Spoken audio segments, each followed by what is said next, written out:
All right, Bill. So you're trick-or-treating, and you're approaching that one house. You know that one house every neighborhood has away like full-size candy bars, like for the good kids. Like you love that house. But here's the question.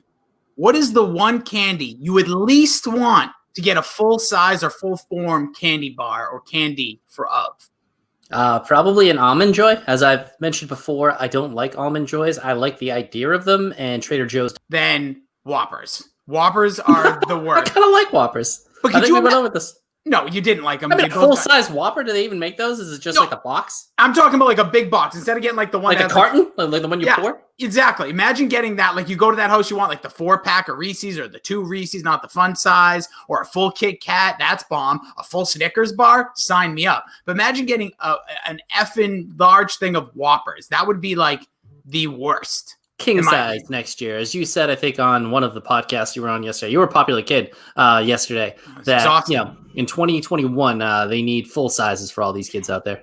Message to everyone listening, watching, wherever you are. When Halloween 2021 comes around, spend up for the kiddies, all right? Because you need to get not just full size, king size for them bitches.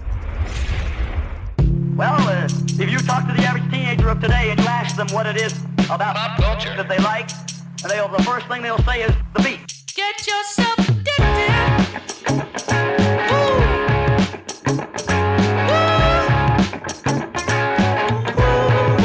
Get yourself addicted. Welcome into the Pop Culture Piledriver. Get addicted to the content. I'm Jason Rossi. You can follow me on all social media platforms at Jason D Rossi. And you can also find us on the Twitter machine at Pop Culture PD. No, we're not the police, but Pop Culture Piledriver is just a bit too long for Twitter. And it will instantly, when you follow us, it will instantly make you hornier, just in case you were curious. And with me, as always, is my tag team partner right here in the podcast sphere. You can follow him at Billy D 2411 across all social media platforms. He is Billy D. Hello. I don't think you can follow me there on Facebook, but I don't really Facebook too much. I went on a liking spree. I think I liked like 5 things the other day. They were mainly baby pics. I think your kid got one. I think Goo's kid got one. Yeah. Some other kids in the DSG, if they're floating out there, they probably got one too. So and don't forget, our theme song was by Oh Yeah. So go check them out. OHYAH period. They got some bangers out there. Love it. You can subscribe to us on iTunes and leave a 5-star review. It would be greatly appreciated. Find us on Spotify, Google Podcasts, Amazon Music, and anywhere your podcasts are found, probably like the one you're listening to now. And you can like and subscribe to us on YouTube. Search Pop Culture Piledriver, and over on Facebook, as you mentioned, as part of the hashtag DORK Shared Gooniverse. And something I don't talk enough about that I will start to talk more about. This podcast kind of isn't brought to you by, but is in partnership with Frank Says Hi. We raise funds for, different things say on the website. You can check out franksayshi.com. But long story short, it is raising funds for experiences and kids that are dealing with cancer at a young age that are treated at the Dana-Farber Cancer Institute here in Boston, as well as give them experiences that they wouldn't have otherwise, and raising funds for those affected that are in high school for college funds. So check that out again at franksayshi.com. Bill, are you ready to find out what's out of your mind, or my mind, or our minds? Hello. Oh yeah, I'll be out on my mind, though. I was going to say, you son of a bitch, because you kind of shit on me. I did not. Creating that thing. There's a difference between crapping on and poking at something. And I don't think I crapped on you. No, you were like, he changed it. It was such an original idea. What's on I didn't say that. I did not say that. I said Billy's creative. Billy took this, had a song that somebody recorded like it, and we changed the name of the segment. What did he do? I know. What are you on, the Dork podcast with that sensitivity? No, but it will have a little to do with the Dork podcast, what is on my mind, because what is on my mind is Borat, movie film, or whatever the hell it was called. I think like Secondary something. Yeah, I forget what it was called. It was really, really long. Subsequent movie film, I believe, was the title of it. Sequel. No, I think it was Subsequent Movie Film. Oh, even better. But Max in the chat, I'm sure he'll have it right. And you didn't watch the original Borat, and people gave you a lot of shit. But if anybody has known you as long as I have, or maybe even as long as Keith has, they know that's really not a shocker. But what is kind of shocking is that, especially the people in the DSG, I know a lot of people's favorite movies are, especially comedies, either Borat or Step Brothers, and you hadn't seen any of those until what, like 6 months ago? Whenever we did the review of Step Brothers earlier this summer, somewhere in the summertime, was the first time I had seen Step Brothers. So it's not like this is out of nowhere for you. And I will say that is the number one thing for my birthday week right now that I can think of to make you watch. I don't know if it's, you'd be comfortable about talking about it. So I don't know how good of a podcast it would be, but maybe that would be even make it a better podcast. But the original Borat, I think a few people have mentioned it. I've never had a better theater experience in my entire life. I was laughing to the point where I couldn't breathe. The only time I've ever laughed harder in my life was at games of Cards Against Humanity. It's kind of like a similar type of feeling, like just ridiculous humor. But the first Borat, I don't think that will ever be topped in theaters, ever, for me. This last one that I watched, it was good. There was a couple of scenes where it took a while to get going, and I was like, there's nothing as outrageous as there was in the first one. And then I think Mac and Goo didn't like the super outrageous thing. I thought it was unreal. And then there was some other really good interaction. I will agree with everybody else too. The scripted stuff wasn't that funny, but the girl they got to play the daughter, the movie could not have happened without her, because Borat was recognized in the street, so he really couldn't do what he normally does. On our scale, I don't think we'll review this one. We might review the first one. I would give it like, I don't know, 7 out of 11, maybe 7.5. It was okay, but it wasn't like one of the best movies I've ever seen, and that was the feeling I got from Borat. Okay, I will take your word for it, Bill. I'll take your word for it. For me, two things very quickly. One's sad, one is happy. What would you like to start with, Bill? I'm always bad news first. Yeah, let's go bad news first. So just quickly, I had a passing in my family this week. No. Yeah, my aunt passed away. My Auntie Elaine. She was dealing with not pancreatic cancer. I forget exactly. I apologize for not knowing exactly, but she's been dealing with cancer for a long time. Has been in hospice. Finally did pass away, unfortunately. Sometimes you do see these things coming, especially during the difficult times we're living in. Got to visit her recently. But the reason I bring this up, not just for any sympathy with, that's not what I'm looking for, is because when it comes to horror movies, Bill, which we're reviewing Nightmare on Elm Street, we'll get to in just a little bit. For me, the reason, and I did the top 50 horror movies of Dorktober, with Mac and Goo and the guys from Dork, which is a great podcast, almost as good as this one. And the reason I know all these movies, the reason I got into these movies, because my aunt actually moved in with my family when I was probably somewhere around like the 8 to 10 range of my life age group. And she was the human blockbuster, Bill. I don't know if you have an aunt or someone in your family that just had every movie on VHS and you don't even know how or why. And like the millions of dollars, probably like how you have like Pops or Kanye shoes. Like you're just like, why do you spend your money on that? But thank you for doing so. So I when she moved in, I used to just go down there and there was this huge box. I'm talking a gigantic, it was almost like a magical box. And there was always these movies. So that's where I watch all the Halloween movies. That's where I watch all the Nightmare on Elm Street movies, the sequels, not the originals. And every like nuancy, weird horror movie was always because of my aunt. So, part of my, childhood and growing up and loving horror movies was due to her. So RIP to my aunt, and obviously we'll be doing all the festivities for that this week. But I wouldn't love horror movies if it wasn't for my Auntie Elaine who came into my life. Obviously she's been there the whole time, but came moving into my house that I literally would go downstairs day in, day out to watch ridiculous movies an 8-year-old should not. So there's the downside. But here's it depends on what you think here, Bill. One other quickie. Did you see the trailer for this new Saved by the Bell show? No, and I'm not the biggest. It's fine. Like, I think Mac and Goose say most things are fine. Saved by the Bell's fine. Okay, good. But this new trailer, I don't know. I'm not 100% in. It's the roller coaster of a lifetime of a trailer because it obviously hits off the nostalgia. I love Saved by the Bell. It was my Saturday morning delight. And this one's very bizarre. The first minute of the trailer, I'm like, I am so out. Then the next minute, I'm kind of like, I'm going to watch this. So we'll see of future episodes. I know you love The Boys. I think this is being released on Peacock weekly. I don't think that they're doing a big bunch. So I may either make a mini pod, or maybe we can make a part of this, or we'll see. We'll see as things come out. It's coming out around Thanksgiving, though. So it will be on Peacock's streaming network. Whatever it's called. Thing for me quickly, and speaking of trailers, the Animaniacs trailers that have been out, this was my childhood. It was one of my most influential shows. Like, my sense of humor is greatly influenced by a few people, like Bobby Heenan, probably number one, and then the Animaniacs probably right behind them. Their trailers were absolutely bangers, both of them. Everything that Pinky did in them was hilarious. So very much looking forward to that. Is that something you will watch, or is that like? Oh yeah, no, I was all in on Animaniacs. I loved the Godfathers. Those were actually my favorites. Goodfellas. Thank you. And then the grandmother with the little lady from Pasadena and Slappy Squirrel.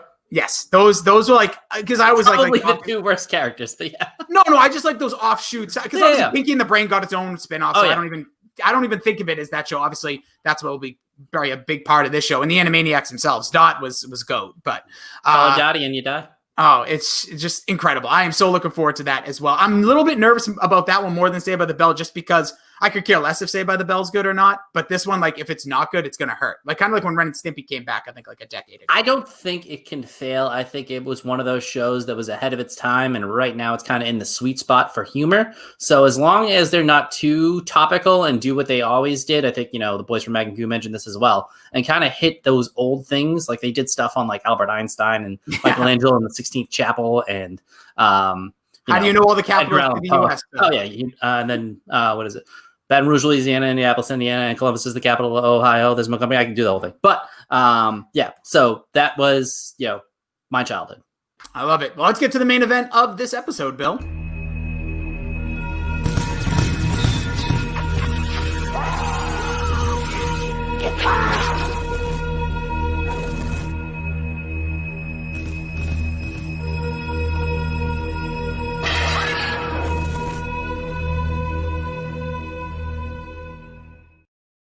Spooky. Finally, Bill knows where Scary Terry comes from on Rick and Morty. But A Nightmare on Elm Street, Bill, is the movie we both watched. I don't even know if you officially did. I'm going to take your word for it.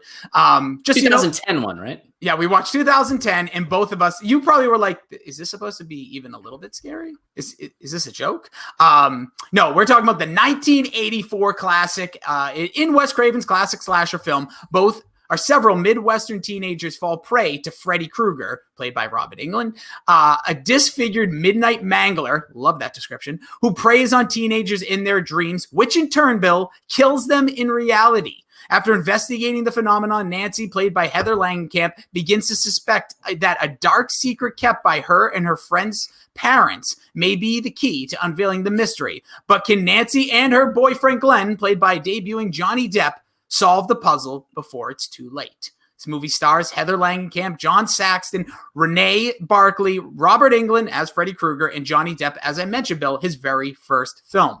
If you had to take a stab, if you would, at how much this movie made either domestic or worldwide, what would you guess? 1984. 20 grand, 20 mil, 20 grand, 20 mil.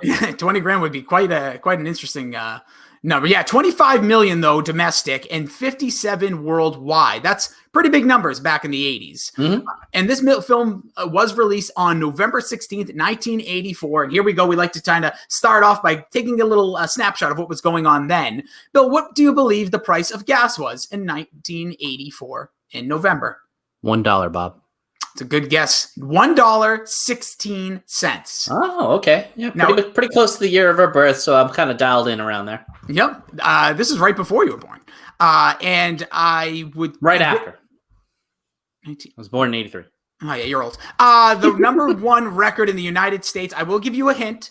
You really, really love this song. You sing it often. I don't know if it has ties to Scrubs or Psych or neither, but this song reminds me of you when I hear this. And you share the name with the artist. Oh, Billy Ocean. Yeah. Besides the is it Caribbean Queen? Caribbean Queen. Oh man, besides the Atlantic and the Pacific, he's my favorite ocean. Number one Scrubs. Yeah, thank you. I thought so. I couldn't remember. Number one movie at the time. If you get this, I will give you $1 million. 1984. I didn't look. Tremors. I don't know. It's called Oh God, You Devil. Didn't look it up what it is. Bill, who was the WWF champion at the time? Hulk Hogan. Who would be the NWA future WCW champion? It's either Sting or Ric Flair. You get to pick one. Sting. Ric Flair. Damn.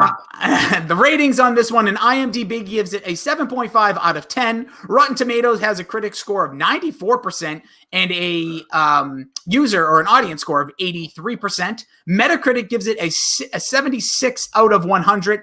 And Bill, I've decided to add something a little different to these reviews. I grabbed a random 1-star review and very quick line and a very quick 10-star review off of IMDb this time. Which one would you like to hear first?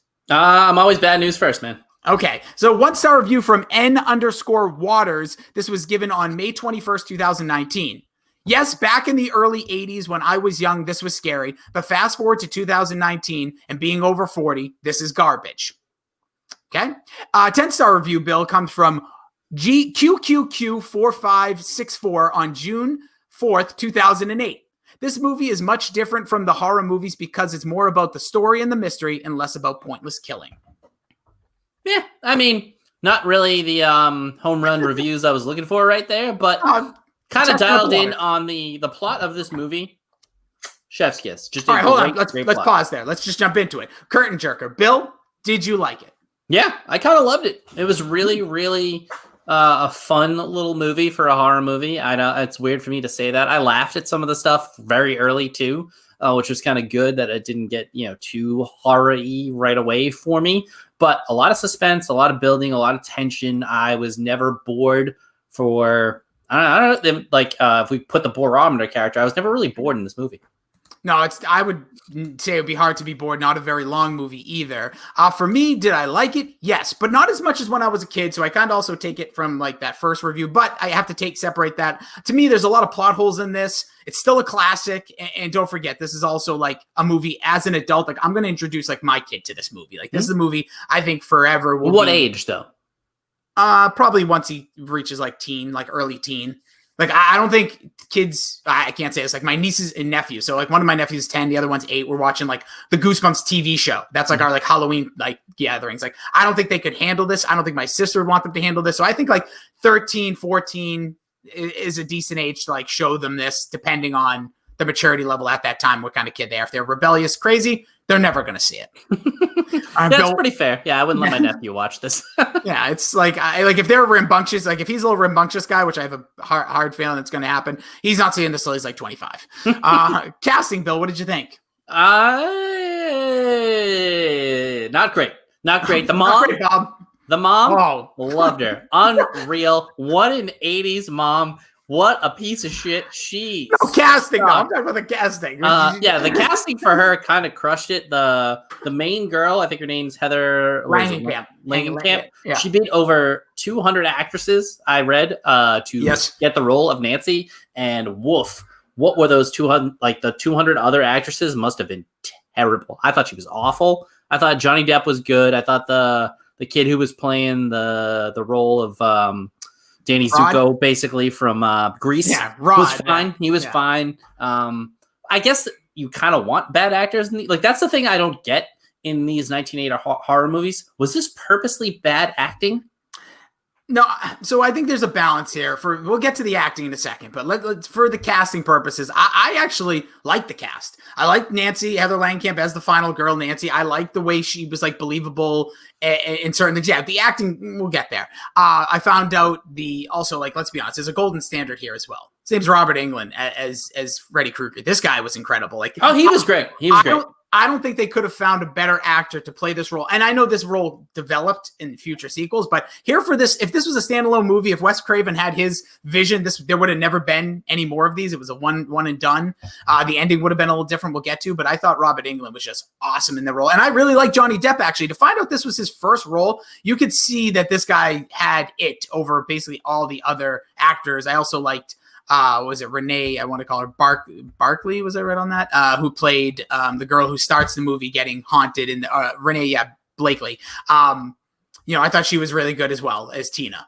So Johnny Depp in the iconic crop top in his room there. Oh my god, showing a little skin. So he was really, really good. This is kind of like his Gilbert Grape moment, I would say. He was good enough in this. He owes Wes Craven, for his start in acting, obviously. Yep. I didn't know much about Wes Craven because I'm not a huge horror guy. I didn't realize he was fucking old.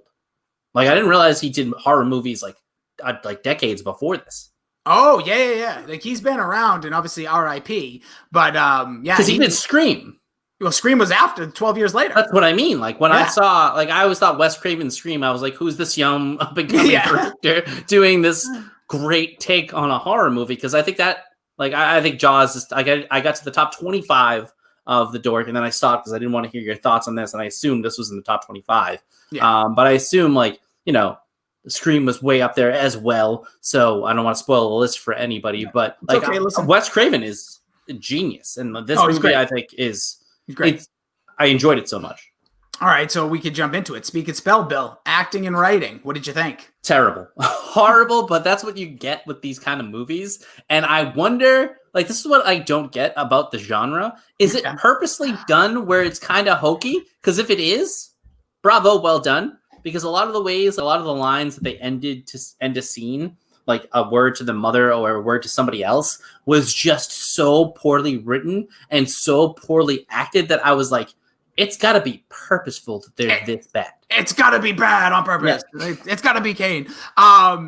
So to answer your question, no, I don't think it was purposely bad. I think just the 80s was a different time. And also horror movies weren't looked at like they are today. Like these are mega blockbusters today. At that time, it was literally like, by the way, cheers, filling up your cup there. Look at this guy. Yeah. But a rough day. It always is. But yeah, I thought that like, it is. I don't think they purposely made it bad. I just don't think they ever wanted to pay premier actors or actresses to get these roles. So especially when you have people that are seen a lot, like I think the mother's an awful actress. I think she is, but it's great. Yeah. The best part about her was at least she was drunk. Like, hopefully she was actually drinking on set. I really like the cast itself. I already said about Nancy. I really like the casting of her. But to be 100% honest, like when it came to the acting, pretty like fine at best, as you would say. That's generous. That is generous. Like, and I said, but the writing was a mixed bag of crap. Because at times they did odd story plots. Like for me, Rod, the actor who think about this. He was in jail because they thought he murdered his girlfriend in cold blood, literally, and ran away when Freddy Krueger did it in the bedroom in a crazy scene. So then he, quote unquote, in their eyes, hangs himself in prison. They give him this whole funeral sad scene while Tina, who's an innocent teenager, earlier dies. No funeral, no conversation. Think you can technically give somebody a funeral, though. Maybe you can bury an empty casket, but I don't think you can like do a real funeral until the case is solved. I don't think you can like just bury somebody in an open murder investigation. Knock on wood, that's never happened to me in my life. Yeah, what do you know? What do you know? Hopefully, it's not me, but I've seen enough CSI and NCS and Law and Order that I don't think you can technically do that. But I did find that odd as well that they cut to a guy that they thought was a murderer's funeral. Yeah, and it was still an open case. You don't know if he did it, and I mean, the dad, like, I don't go so much into plot here when I'm talking about the writing of it. Like, plot, I think, is more of an overarching thing. Just like the dialogue in this movie was fucking horrendous. And it's like a tribute to the genius of the plot and like the suspense of the movie that I was still sucked in, even though the acting was so bad. And we can talk about the plot here, too. There were so many times where I was like, why is he leaving his daughter alone? Like, what is this guy doing? Like, what is this person doing? And I know that's horror movies, and that's why I loved Cabin in the Woods so much, because they kind of showed you the trope, and like, this is the only way it's going to happen is if we increase the sex drive or whatever. So I really thought, despite the terrible writing, acting, and plot, it was still suspenseful as hell. Yeah, no, absolutely. The suspense is there. This movie has a lot going for it, but just like, we're looking at this thing, 36 years later, a little different. So, Bill, hit my music. How did you like the use of music in A Nightmare on Elm Street? Not the greatest I've ever heard, definitely, for horror movies. Usually that kind of drives it. When I looked at the theme, it kind of, I didn't notice it as bad. I didn't notice it as good. It was kind of like I said before. It's like good refereeing, you don't really notice it. It was fine. Didn't really hit any points for me. And the main theme, it's no Halloween. Like, not even close. See, Halloween uses it better. And I just think the stockiness of Michael Myers ties into that. But for here, the score is terrifying. Brings absolute goosebumps to my, like, this one's, like, if you just heard this song, like, driving in the car at night, I find it to be actually one of the scarier theme songs. It's more than Jason's See, I like that stuff. I like something that gives you that feeling every time they're on screen. This, to me, was just, like, good, like, whoever composed it was just really good in the studio. They weren't trying to make their mark with this movie. Forget, it might have been John Carpenter, but don't quote me on that. Also, the thing I thought that was scary about this movie and still to this day creeps me out, anytime kids are chanting, singing, anything to do with kids singing songs, aside from Kids Bop, that's just horrible, not horrifying. The whole 1, 2, Freddy's coming for you. Next level haunting scares me to this day. When that scene, they don't play it enough in this movie. I think this movie, if they would redo it themselves, they would put that a little bit more in. It's like only in like 1 or 2 scenes, and they talk about it though. Like the girl's like, oh, did you see the girls in your dream? Like, yeah, that's the scariest part. Yeah, the guy with the knives for fingers, that's scary, but like knowing he's coming and that being like his, like, we'll call it like theme song, that's scary as hell. So I thought that stuff was right on. I love the score, but like everything about the music in this sets the tone of just eeriness, worry, and again, it's all about not going to sleep, which is terrifying. And for our audio listeners now, are you holding a little baseball guy? Oh yeah. Yes, I'm holding my Mike Greenwell. It was a starting lineup back in the day. I hate Mike Greenwell. I couldn't get an autograph from him once pregame, and I was that kid who was like, this guy didn't give me an autograph. He can go to hell. I'm fidgety. I'm always doing stuff with my hands. And the 1-2 thing is terrifying, and now that also relates back to, I believe, the first DMX album where they did 1-2, X is coming for you, which was part of my childhood, much like this movie was part of yours. And now I understand it a little better. Yeah, and oddly, that's both of us. I don't know if those are good or bad things. Bill, do you want to take a stab at acting out a scene? I don't really, because there's nothing to like act because it was so poorly done. I guess I can do the mother right now and just drink. My favorite part of the movie was when she reached into the linen closet and got a bottle of liquor and then just sat there and drank it. So basically, for those, again, on the audio version, I'm drinking some wine right now. So I'm the mom. Honestly, there's not much to do here. I just like this is God. When she's like, oh my God, or like, please God. And then Freddy just pulls out the glove. He's like, this is God. That is terrifying to me as well. Freddy's a bizarre character, and they don't go enough into his backstory till much later in the series, but he is scary. And yes, that mother, though, just to go back to that just for a moment, what the F? Like, horrible mother. Daughter's having all these issues. I know why she's drinking, as we find out. We can tell you about the story. The parents basically burned this man. He was like a pedophile. And No, he wasn't. He was a child murderer. The original story was he's a pedophile, and that's what I went into this thinking. And then when they dropped the bomb that he's just a child murderer, I was like, I mean, that's terrible. He killed 20 kids. Also not believable. Another problem with the plot. But I was just like, I think it kind of would have been better if he was a killer and, a child rapist. Not that that's a good thing, but for it would have been better if movie. But for a horror movie plot line, that would have made a little more sense. And the 20 kids is a little bit extravagant.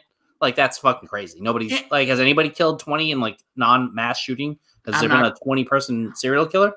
I'm gonna go with yes, but I'm not confirming. I don't have the stats in front of me, but the other thing that is weird is like, why dreams? Now, obviously, that's the scariest part of this movie, Bill. This mother effer, you like tonight, both of us, eventually, after you have enough drinks and I pop enough pills, we will both be hitting the pillow, resting off the day. Our worries, our thoughts are gone, and we sleep.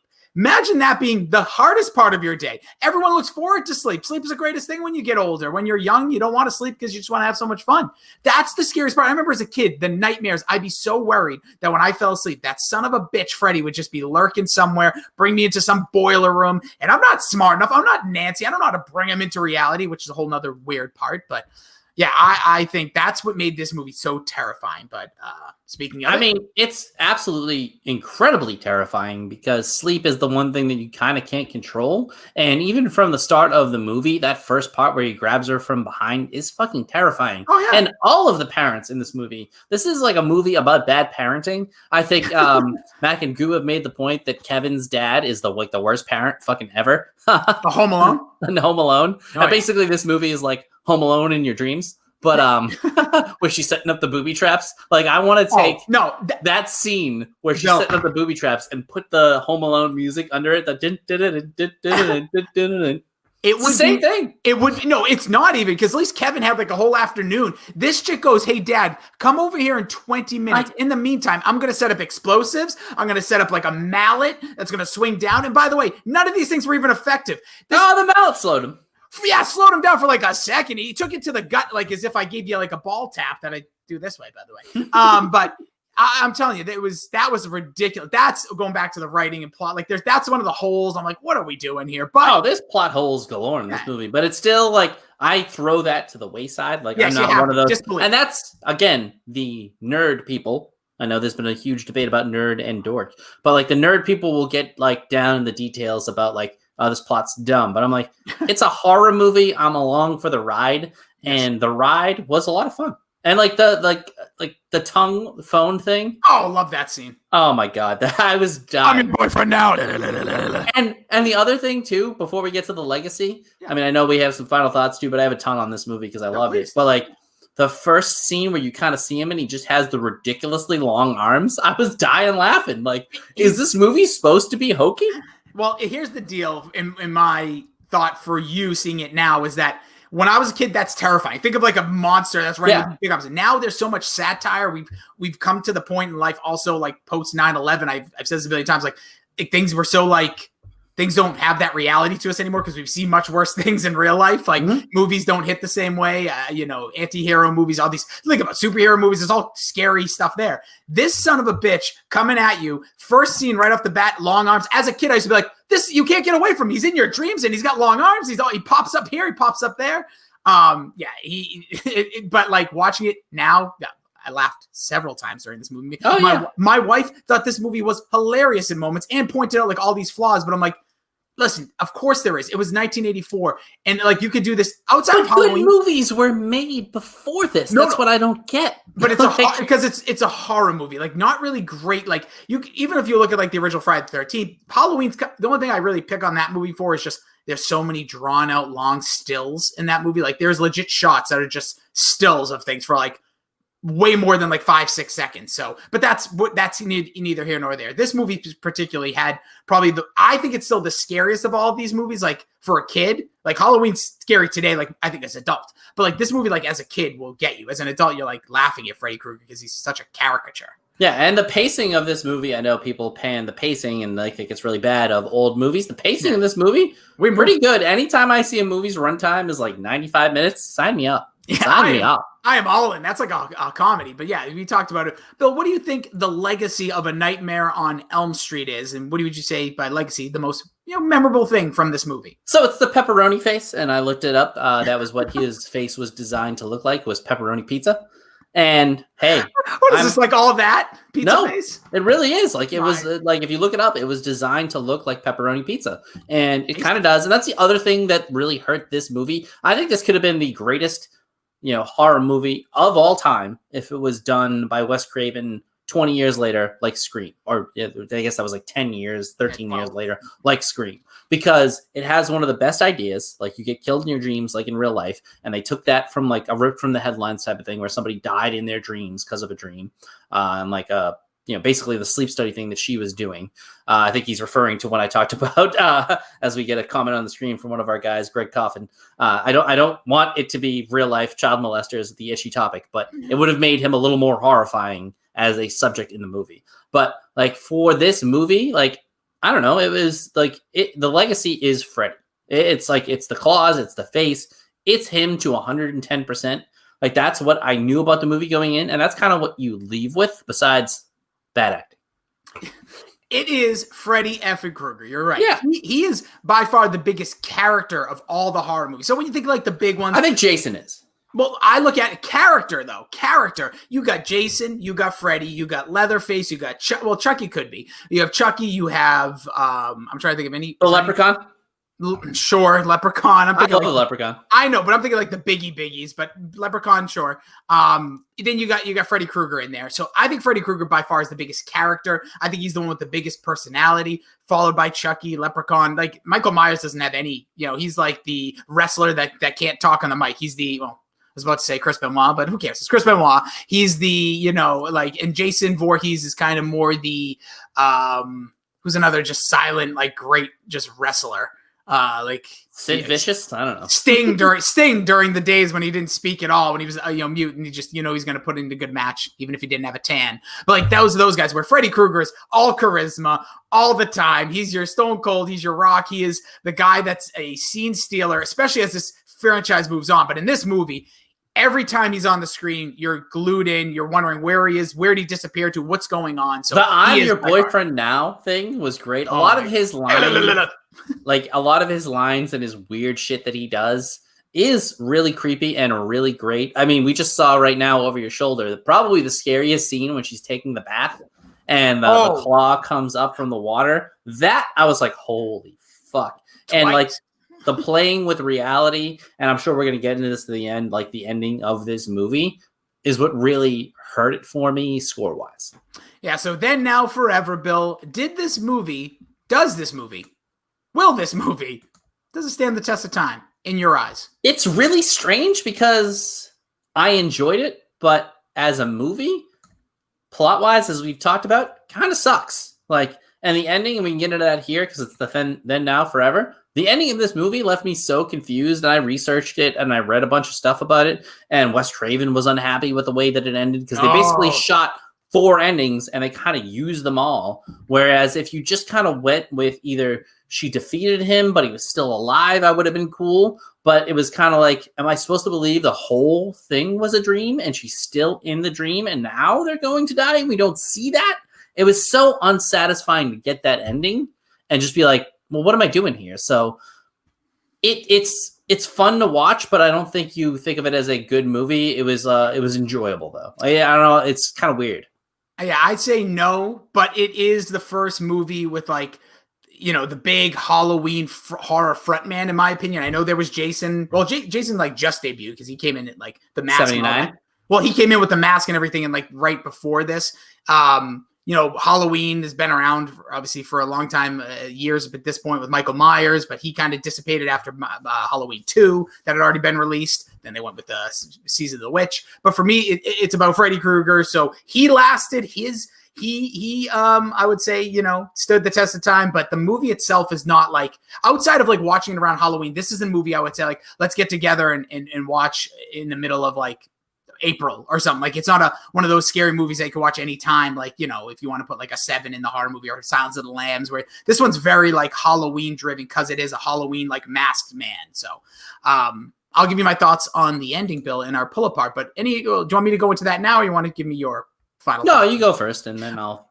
So for me, there's so many weird scenes, and I kind of talked about it. But the scene where the mother kind of just dies and goes into this weird dreamy coffin and like burns down, that was bizarre. I didn't really understand that. He kills everybody else and their body remains, and that's like the kill of it. But he was coming into reality at the same time. That was odd. But for me, Bill, how I would have ended this movie, and you mentioned Wes Craven was pissed, and this is the reason he left the franchise, because he wanted the ending to either be super ambiguous or just like tie it up. And it's funny because as soon as Freddy kind of turns into like disappears as Nancy opens the door. TV fuzz. Yeah, honestly, like past midnight in the 80s TV.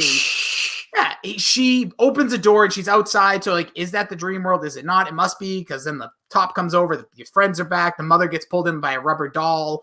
That was really bizarre when her head like literally clearly is a rubber doll. But to me, how I would have end this movie, Bill, it should have ended with Nancy, like the mother dies. The father like runs out, or he attacks, even if he kills the father, even though he plays a role later in this franchise. But Nancy should be blamed for the murder, kind of like what happened with Rod. I think that would have been a darker, more sinister. So Freddy Krueger gets away with it and will continue to haunt the dreams of the kids on Elm Street and move along and not end on that weird, ambiguous, like, what just happened? It really does kind of take away. It's kind of like what people say in Friday the 13th, the original. Spoilers ahead here, Bill. But Jason pops out of the water at the end of this movie, one of the most shit your pants moments in movie history, grabs their final girl into the water. If it ends there, you're like, holy shit. But no, that movie then has another scene. And I think that's what this movie did. I would have loved to have seen like the cops, everyone breaks in, the mother's dead, maybe the father's dead, and Nancy's just there with like blood on her, maybe even Freddy's glove, something that sets that like dark, twisted ending where it's like Nancy now is going to go to jail. She's going to be blamed for all this murders that's happened. Because think about it. She was at every location. She was there when her friend Tina died. She was across the street, but everyone thought she had some sort of involvement potentially with her boyfriend and Johnny Depp's character when he bled out like an absolute like buckets and buckets and buckets of blood. I worry what's inside my body if that's how much blood's in Johnny Depp. But I think that would have been a great way to end this and made it really scary and set up the franchise to be much darker and twisted instead of the goofy ass way they went. Yeah, I'm all on board for the kill your character strain, and I was taught this early as an English major in my college career, and that's why Game of Thrones was so great for so long, because they killed, spoiler for those who haven't seen the 10-year-old show, Ned Stark gets the fucking axe when you didn't expect it in the first fucking season, in the season finale. But like, kill your characters, kill them early, kill them often. Like, all of my favorite stories don't really have a happy ending. Not that this had a happy ending, but it had a fucking confusing ending. I'm on your little like plot fill right there. Like, have her be set up as the Freddy Krueger, have her have the glove on, like she went back down to the basement and then it's there, then they come and find her. Something like that, because the way this movie ends is so ambiguous, and I read some stuff where people tried to explain it away that like the whole thing was a dream. Yeah, and, like, if that's the case, then like fucking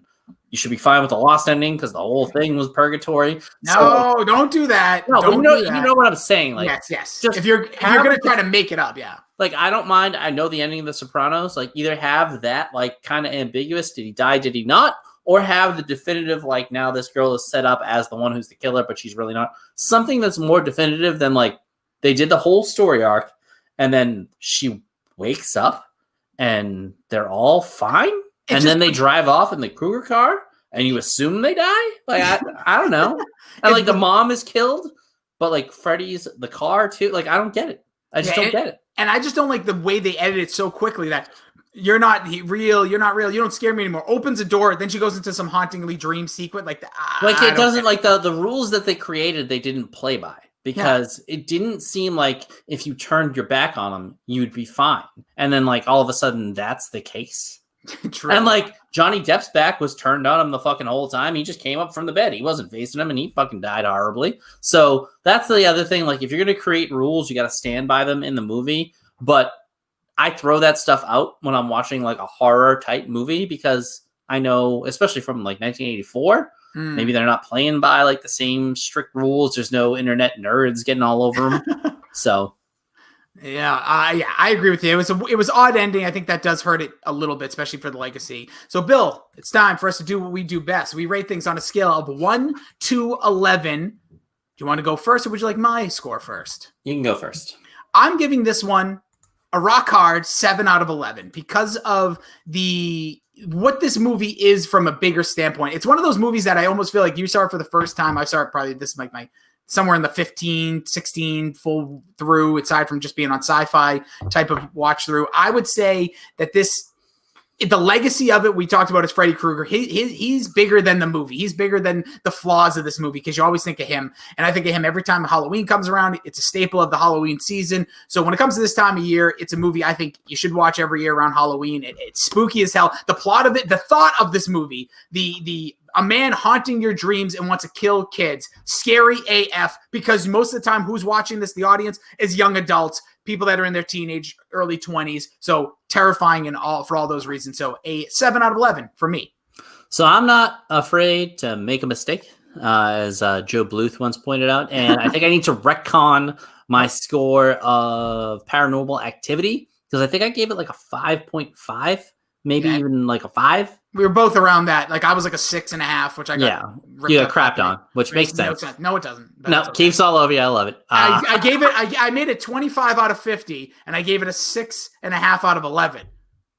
And that's exactly like somewhere in that mid range. It makes total sense, but that's okay. Yeah, he's already got your Rossi's horrible take for next week, anyways. So I'd probably drop Paranormal Activity down to 4.5. Oh, you can't change it. Yeah, you can retcon scores once you've seen something else. Hell yeah. Oh, so can I drop my Tommy Boy?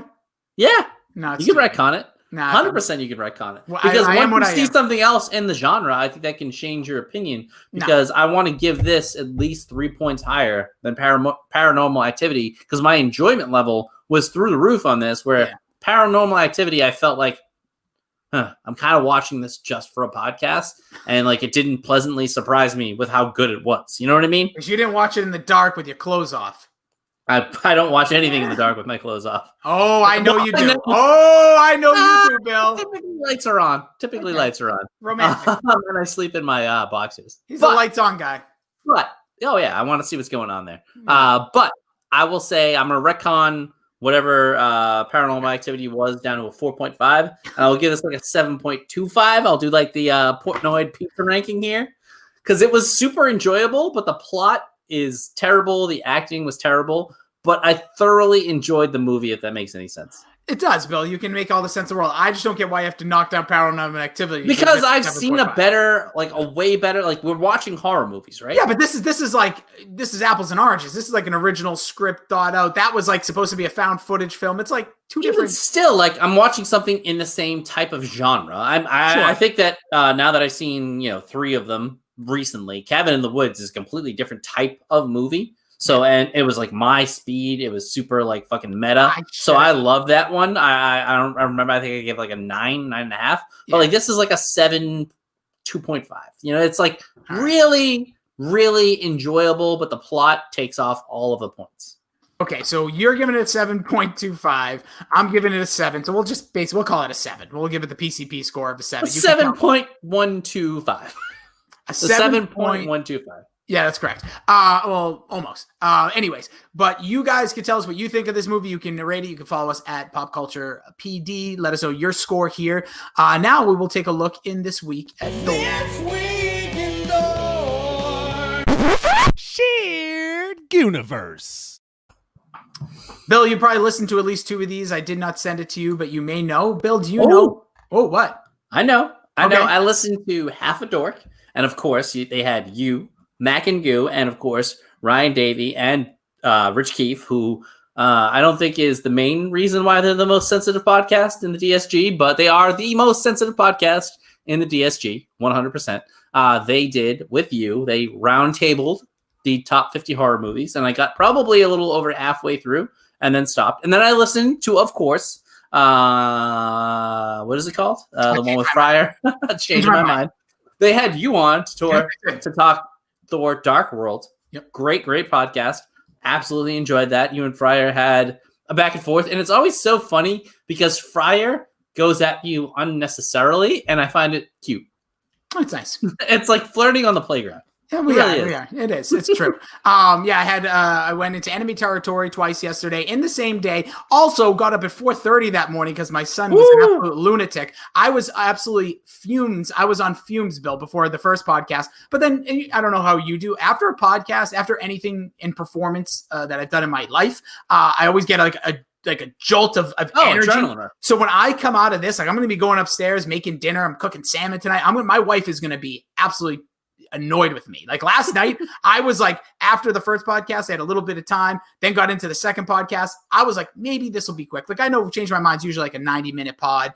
Dork's usually like 60 to 65. We went 2 hours on that puppy. A lot of mouths to feed in that one. But yeah, what about Back and Goo? What did they do this week? They did the 1989, 1984. I don't know. The classic Aliens. I don't know. They did one of those movies. Toy Boys. I don't even know if they're still doing stuff, but they probably talked toys. TLDR did comics and tease ahead. Besides all the people who are streaming, like Davey, like Dr. Joe, like Shine Time, this shirt right here is a little tease ahead to something that may be coming to a DSG near you. That shirt? Well, something that has to do with pineapples specifically. Okay, so pineapples are coming to shirts. Yeah, no. Something a show that has to do a lot with pineapples. Me and Dr. Joe may be doing a little pod about it. Oh, sweet. I cannot wait to finally hear more How I Met Your Mother content. Bill, outside of that, Furloughed and Friends, you know what they do? They talk a lot. I think it's Tuesdays. Is it Tuesdays and Fridays? Tuesdays and Fridays, I believe. They talk about stuff. Lucy was on our podcast last week, and she won the poll for the best episode. Not surprisingly, I know Davey thinks it's just because she has the poll, or I don't really understand his argument there. Well, he's saying because you said and I said one time, like basically that Davey, like being on Dork, has the biggest audience, so they're gonna win polls that we're on. I didn't think that necessarily for Lucy. I thought Office wasn't about who the name is next to it. I thought people would vote on the episode. The episode. I picked. I know it isn't the best episode, but between like a friend of ours, Kevin, we always talk about this episode, and it's all about Dwight getting all the breakfast food, which is why I picked Coup. It is like I could watch that episode. Literally, if you told me I had to pick one episode to watch for the rest of my life, that would be on the table. There you go. Bill, coming up, Awesome. We're heading into our next podcast. Will be on election night, so we might have a little something there. We'll see. We'll see. The real Super Tuesday. Yeah, that's what it's all about. Also, thoughts for moving forward. Some stuff as we're getting out of the horror season, getting towards holiday. There will be again. Dork was the top 50 horror movies. We will be doing a top 25 holiday movies that will be coming up. Probably post Thanksgiving. I don't think we have to do it as close to Christmas or Hanukkah. Maybe we can do it a little before. We'll talk to those guys about that. Well, we will be bringing in some music topics such as the top 11 holiday songs. I'll be coming at you probably the next few weeks. December, we have a lot of plans. November, kind of have some open spots, probably do some movies, maybe a tier list and things of that such. Also, Bill, I don't know if it will dip all the way into podcasts or just be on the YouTube, but I'm going to be talking some wrestling stuff. Like you were saying, you and Joe may have some stuff. Pop it on that Pop Culture Piledriver. Again, get addicted to the content. Plenty of stuff to come. So a little Rossi on wrestling here. There'll be a little more of the stuff with me and Billy and Dr. Joe. Don't forget to check out Dr. Joe, the Backcracker, on Twitch. He's a Twitch affiliate. Is he a Twitch affiliate? Yeah, I think him, Mac, and a couple other people. I mean, obviously Dave and Davey and Chime are totally Twitch affiliates, I think, too. Yes. So check out those guys all on Twitch. Go over to the Dork Shared Gooniverse Facebook page and get all the links and all the live videos. Again, Change My Mind, Dork, Mac and Goo, and these two studs you got right here, the official podcast of the Dork Shared Gooniverse Wives. We are... At least two of them. That's more than everybody else. Well, three of them, technically, right? Because we have your wife. Yeah, my wife, but she's not a commenter. She's not on Twitter. Okay. But she does listen. She's probably, I don't know if she's commenting as we speak, but yeah, I'm excited, Bill. I think there's a lot of fun stuff to come here in November. We'll do some movies. We'll do some wacky stuff, and we'll get some probably awful takes from me and other people's minds, even though some of these things aren't necessarily bad opinions. They're just something I said. Yeah, but like you didn't see Borat and Step Brothers, which is kind of essential to a guy of your age. That makes no sense, first of all. It kind of is. Bill, there's a million things out there in the world that people... Yeah, but those are like... No. Let me speak. There's a million things that people do or don't see because they're just not interested. And like, I'm sure there's like horror movies for you, just something you weren't interested in. If you told me, hey, we got to watch Borat, I would watch it. If you told me... How do you say Borat? Yeah, Borat,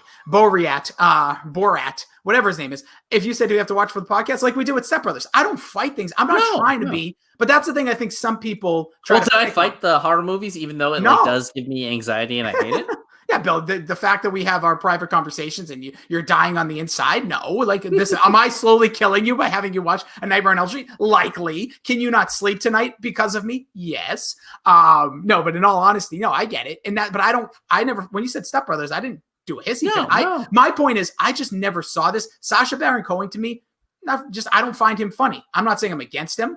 I also said that about Will Ferrell about a lot of things. Well, I can also see why you didn't find Sacha Baron Cohen funny, because I think it might have been at the time where we were at our friend's house all the time, and all he did was play the Ali G show. Ali G show, and it's annoying. And the most annoying show I've ever watched. I liked the show, but to the point where he played it, to the point where if you were like, I don't want to ever see anything, Sacha, because we would go over, and that's all he would play for days. And like he actually had like an apartment thing too. Is that the finger thing, Ali G? Yeah, I think so. Yeah. Or whatever the hell it was. Yeah. I forget. It's been so long since I've seen the show, but like we would go over his house every day. This was like the first person to like have an apartment kind of when we were right out of college. Oh yeah, downstairs of their house there was a separate apartment. All they did was like on a loop was the Ali G show. Yeah, it was honestly, and I said to him one time to his face, to a T, this right here is the most annoying show I've ever seen, period. It is awful. Like, I can't. And yes, but again, I'm not doing it because I'm like, I don't want to watch it because that's cool. No, or I'm trying to be anti. That's not my style. If people think that's it, it's not. I just was never into Sacha Baron Cohen. Step Brothers, just missed it. Didn't care for it. Didn't go back. Like, there's a million movies or things that I watch that other people don't. If they said, hey, I'm not interested in that, all right, so be it. You're you, and there's no denying that you are you all day, 100%. I think the people who know you long enough, I think it's taking a while for the members of the, it is Booyakasha. The people of the DSG are kind of getting used to the Rossi of it all, if you will say. But I will say one thing that we could do, a passion of both of ours, that as it's been a while since I've done that. So yeah, we can do that, but not together. I would really like to do something in the Lost realm because I'm itching to kind of rewatch maybe favorite episodes, favorite characters, something along that lines. November, we don't have a lot of stuff. And I've also never seen Planes, Trains, and Automobiles. Yes, that's which good I think one. is a good one to watch. Yes. So that has just escaped me my whole life. Well, guess. Oh, Bill, are you kidding me? Oh, Bill never saw it in the Automobiles.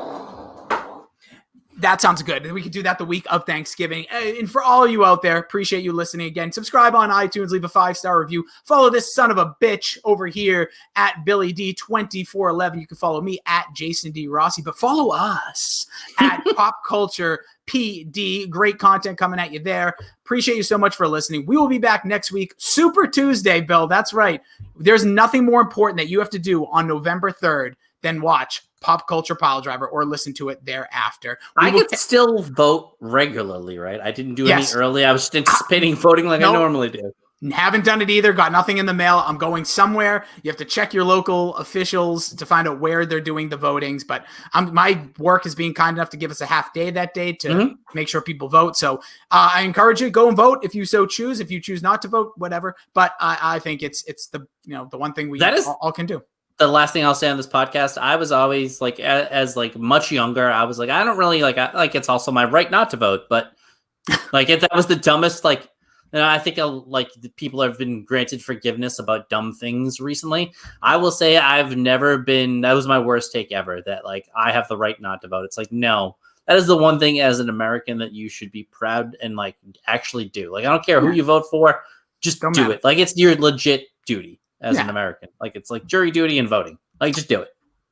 Well said. We'll see you all next week. Frank says hi.